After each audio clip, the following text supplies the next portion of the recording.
محمد رسول اللہ نے کبھی کہا تھا اور کبھی فرمایا تھا کل امتی معافن الا المجاہرین. اور لوگوں سنو, میری امت میں دو لوگ ایسے ہوں گے جس کو اللہ تعالیٰ معاف نہیں کرے گا.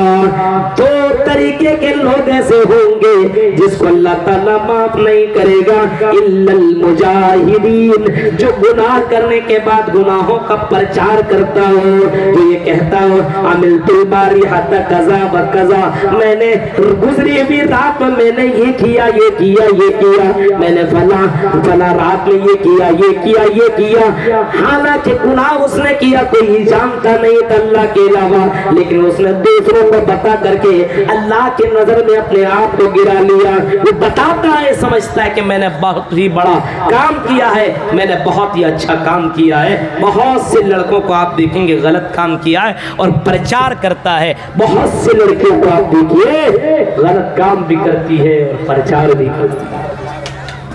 حالات دیکھ رہے ہیں. نبی کے پاس آئی اور کہنے لگی یا رسول اللہ مجھ سے غلطی ہو گئی. افسوس کرنا یہ مومنوں کی پہچان ہے.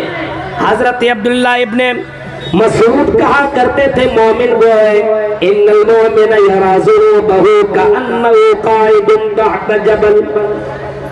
مومن وہ ہے, مرد یا عورت, مومن کی پہچان یہ جب اس سے کوئی غلطی ہو جایا کرتی ہے. مومن کی پہچان یہ بتائی گئی. حضرت عبداللہ ابن مسعود کے ڈکشنری میں وہ کہتے ہیں کہ مومن وہ ہے جو جس سے غلطی ہو جائے, غلطی کے بعد وہ نادم ہو جاتا ہے, وہ شرمندہ ہو جاتا ہے, اس کی حالت خراب ہو جایا کرتی ہے. اے اللہ میں نے غلطی کی ہے, اور اسے افسوس لگا رکھتا ہے کہیں یہ پہاڑ میرے اوپر گر نہ جائے, کہیں ملک الموت کا پریشان نہ جائے, اور کہیں میں مر جاؤں تو اللہ کے پاس کون سا چہرہ لے کر کے جاؤں. یہ ہے مومن کی پہچان. آپ بتائیے ہمارے یہاں اتنے لوگ ہیں غلطیاں کرتے ہیں کوئی ٹینشن نہیں, نماز چھوڑ رہے ہیں کوئی فکر نہیں, فجر کی نماز چھوڑی کوئی فکر نہیں, ظہر کی نماز چھوڑی کوئی فکر نہیں, عصر مغرب عشاء یہ ساری نمازیں چھوڑنے والا چین کے ساتھ رات میں وہ کیسے سو سکتا ہے؟ میرے بھائی جو وہ مومن ہو کر کے اس کو رات میں نیند کیسے آ جایا کرتی ہے؟ یہ بات سمجھ میں نہیں آتی ہے. گھر میں قرآن موجود ہے لیکن تلاوت نہیں کر رہا ہے, اس کو نیند رات میں کیسے آ جاتی ہے؟ ہماری یہاں کی لڑکیوں کو بھی پردہ گھومنے میں اور گھوم کر کے گھر پہنچنے کے بعد اسے نیند کیسی آتی ہے؟ ایسی لڑکیوں کے بارے میں جس کو ایسی لڑکیوں کے بارے میں اللہ کے نبی نے فرمایا تھا کہ ایسی لڑکیاں جنت میں نہیں جائیں گی, ایسی لڑکیاں جنت کے خوشبو بھی نہیں پائیں گی. اس کے باوجود, ان تمام حدیثوں کے باوجود ہماری یہاں کی لڑکیوں کو نیند کیسی آتی ہے؟ اس لڑکی کو دیکھو غلطی کی, احساس ہوا اور پہنچی جناب محمد رسول اللہ صلی اللہ علیہ وسلم کے دربار میں, اور پہنچنے کے بعد اللہ کے نبی سے کہتی یا رسول اللہ مجھے پاک کر دیجئے. آپ نے کہا کہ کیسے مان لو تم نے یہ غلط کام کیا ہے, کیسے اس بات کو میں مان سکتا ہوں تم نے یہ غلط کام کیا ہے؟ اس نے کہا کہ اللہ کے نبی آپ کو ماننا پڑے گا کیونکہ اس کام کرنے کی وجہ سے میرے پیٹ کے اندر ایک بچے نے جنم لے لیا ہے, میں حاملہ ہو چکی ہوں. اے اللہ کے رسول حمل ٹھہر گیا ہے, مجھے معلوم ہے کہ میں نے غلط کام کیا. اللہ کے رسول اگر آپ نے سزا نہیں دی تو میں اس جہنم کی آگ کو کیسے برداشت کروں گی؟ یہ دنیا کی آگ جب برداشت نہیں کر پاتی ہوں تو مرنے کے بعد جہنم کی آگ کو میں کیسے برداشت کروں گی؟ اللہ کے نبی نے کہا تمہیں تو پاک کیا جائے گا. آؤ میری بہن, ٹھیک ہے تم نے غلط کیا ہے, ہاں تمہیں پاک کیا جائے گا, لیکن تیرے پیٹ کے اندر جو بچہ ہے جو حمل ٹھہرا ہوا ہے, اس بچے کا کیا قصور ہے؟ اس کو میں کیوں کر سزا دوں؟ تمہیں معلوم ہے زنا کرنے والے کو کیا سزا ملتی ہے؟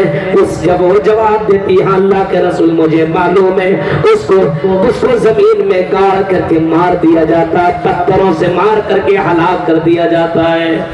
معلوم ہے؟ ہاں معلوم ہے, مجھے معلوم مرنا ہے, آج نہیں تو کل موت آئے گی, لیکن اے اللہ کے رسول میں میرے دل کے اندر یہ خیال نہیں آتا کہ میں ایسے ہی مر جاؤں، بلکہ میرے دل میں خیال آتا ہے کہ اگر میں ایسے ہی مر گئی تو مجھے اللہ کے پاس جاؤں گی تو میں اللہ کے پاس کیا جواب دوں گی؟ اس وجہ سے اللہ کے رسول میں بے چین ہو چکے ہو، مجھے آپ پاک کر دیجئے۔ آپ نے فرمایا جب تم بچے کو جنم دے لو پھر میرے پاس تم آنا، پھر میں تمہارے اوپر وہی قانون نافذ کروں گا جو قانون زنا کرنے والے کے اوپر نافذ کیا جاتا ہے۔ وہ لڑکی گئی اور جب اس نے بچے کو جنم دے لیا، وہ عورت، وہ لڑکی پھر آئی اللہ کے رسول کے پاس بچے کو لے کر کے۔ اللہ کے رسول اس بچے کو میں جنم دیتی ہے، اللہ کے رسول پاک کر دیجئے، پاک کر دیجئے۔ آپ نے فرمایا ٹھیک ہے میں تمہیں پاک کر دوں گا، لیکن بتاؤ بہن اگر تم آج مر گئی تو اس بچے کی دیکھ ریکھ کون کرے گا؟ اس کو تو کون پلائے گی؟ کون ہے جس کو دیکھ ریکھ کرے؟ کوئی ہے تمہاری نظر میں؟ کہا کہ نہیں۔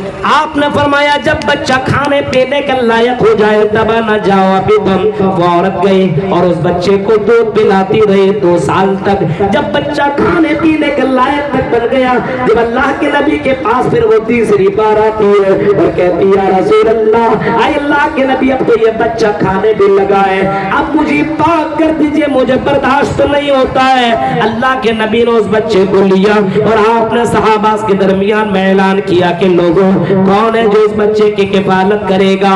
کون ہے جو اس بچے کی دیکھ ریکھ کرے گا؟ اور آپ نے ایسے موقع پہ فرمایا تھا انا وکافر الیتیم کہاتین فی الجنہ، انا وکافر الیتیم کہاتین فی الجنہ۔ جو یتیموں کی کفالت کرتا ہو، جو یتیموں کی دیکھ ریکھ کرتا ہو، میرے ساتھ جنت میں ایسے ہوگا۔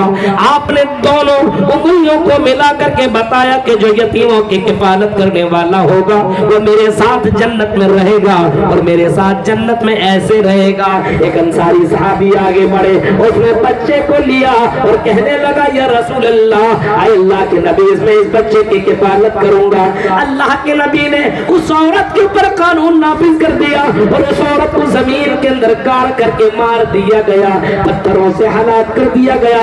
اس عورت کو اس بات کی ذرہ برابر پرواہ نہیں کہ اس کو مار کر کے ختم کر دیا گیا، اس کو اس بات کی خوشی تھی کہ مجھے دنیا کے اندر قانون، مجھے دنیا کے اندر سزا مل گئی، میں جہنم کی سزا سے بچ گئی ہوں۔ میرے پیارے ساتھیوں غور کرو، تصور کرو، پہلے کے زمانے میں اگر کوئی غلط کام کر لیا کرتا تھا یا کر لیا کرتی تھی تو اپنی زندگی میں اتنا زیادہ وہ افسوس کیا کرتی تھی، اتنا زیادہ وہ شرمندہ ہوا کرتے تھے کہ دوبارہ وہ کام کرنے کی ضرورت نہیں کیا کرتی تھی۔ ادھر کے علاقے میں اور اکثر جگہوں پہ میں نے جلسوں میں دیکھا ہے کہ آج کل ہمارے یہاں جلسوں میں لڑکے اور لڑکیاں پہنچتے تو ہیں لیکن جلسہ کم سنتے ہیں اور جلسہ دیکھنے زیادہ آتے ہیں، جلسہ زیادہ دیکھنے آتے ہیں۔ اس جلسے میں سب سے خوبصورت کون آئی ہے، کیسا پہنی ہے، کہاں کی ہے، پیچھا کرو، نمبر لو۔ یہی سب حالات ہیں جلسوں کے میرے بھائیوں، افسوس کی بات ہے۔ والذی بعث فی الامیین رسولا منھم یتلو علیہم آیاتہ ویزکیہم، ہم نے ایسا نبی بھیجا، ایسا رسول بھیجا تو تمہیں برائیوں سے پاک کیا کرتے ہیں، جو تمہیں غلط چیزوں سے پاک صاف کرتے ہیں۔ عرب کی سرزمین کے اندر یہ توحید کی کمی تھی، شرک کا بول بالا تھا، اللہ کو چھوڑ کر کے غیروں کی عبادت کیا کرتے تھے۔ جو اللہ کی نظر میں سب سے بڑا پاپ اسی کو مانا گیا ہے جو اللہ کو چھوڑ کر کے غیروں کی عبادت کرے، یہ سب سے بڑا پاپ مانا گیا ہے۔ اللہ کے نبی سے کسی نے پوچھا تھا یہ ذنب اعظم عند اللہ، اللہ کے نبی یہ بتائیے کہ اللہ کی نظر میں سب سے بڑا گناہ کیا، یہ بتائیے اللہ کی نظر میں سب سے بڑا پاپ کون سا ہے؟ اے اللہ کے رسول یہ بتا دیجئے۔ اللہ کے نبی نے جواب دیا تھا، وہ یہی جواب تھا انت جعل للہ وہو خلقک، سب سے بڑا پاپ یہ کہ اللہ کو چھوڑ کر کے غیروں کی عبادت کی جائے، اللہ کو چھوڑ کر کے غیروں کے سامنے سجدہ کیا جائے، اللہ کو چھوڑ کر کے غیروں پر توکل اور بھروسہ کیا جائے، اللہ کو چھوڑ کر کے غیروں کے سامنے سجدہ کیا جائے، غیروں سے مانگا جائے، غیروں پر بھروسہ ہو۔ میرے بھائیوں آج مسلمانوں کا بھروسہ غیروں کے اوپر ہو گیا، آج روزی روٹی کے چکر میں لوگوں نے رزاق کو چھوڑ بیٹھا ہے،